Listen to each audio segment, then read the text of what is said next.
আসসালামু আলাইকুম আরহামাতুল্লাহি আবরাকাতুহু। মোহতারম দোস্ত বুজুর্গ, আশা করি আল্লাহ সুবহানাহু ওয়া তাআলার অশেষ রহমত ও দয়াতে আপনারা সকলেই ভালো আছেন। আজ আরেকটি সুন্দর ইসলামিক ঘটনা নিয়ে আপনাদের সামনে উপস্থিত হয়েছি, তাই চলুন শুরু করা যাক।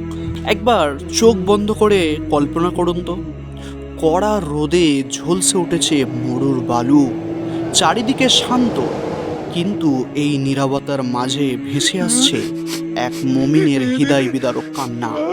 একজন কৃষ্ণবর্ণের গরিব গোলাম মক্কার কাফেরদের হাতে বন্দী হয়ে আছে। তার পিঠে আগুনে পোড়ার দাগ, গায়ে লেগে থাকা রক্ত এখন শুকিয়ে গিয়েছে। তার নাম হচ্ছে হযরত বেলাল রাদিয়াল্লাহু তাআলা আনহু।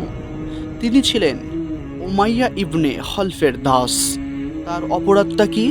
তিনি বলেছিলেন, লা ইলাহা ইল্লাল্লাহ মুহাম্মাদুর রাসূলুল্লাহ সাল্লাল্লাহু আলাইহি ওয়াসাল্লামের ধর্ম গ্রহণ করেছিল।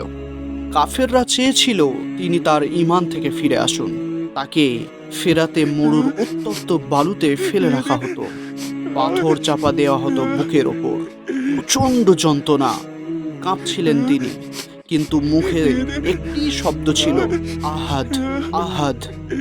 চোখ দিয়ে অশ্রু ঝরছে, শরীরে রক্তাক্ত, তবু তার ঈমান নড়েনি। উমাইয়া বলল, বেলাল বলো, আমাদের দেবতারা সত্য। তিনি কেবলই বলে যাচ্ছিলেন, আহাদ আহাদ। এই একটি শব্দ কাঁপিয়ে দিয়েছিল কুরাইশদের অহংকার। অবশেষে হযরত আবু বকর রাদিয়াল্লাহু তাআলা আনহু এসে তাকে মুক্ত করে নেন দাসত্ব থেকে। সেই দিন থেকে হযরত বেলাল রাদিয়াল্লাহু তাআলা আনহু আর গোলাম ছিলেন না, তিনি হয়ে গেলেন ইসলামের অমর আহ্বায়ক।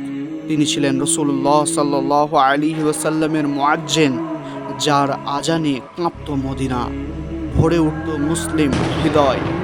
এই সেই বেলাল, যার আহাদ আহাদ আজও প্রতিধ্বনিত হচ্ছে প্রত্যেক ঈমানদারের বুকে।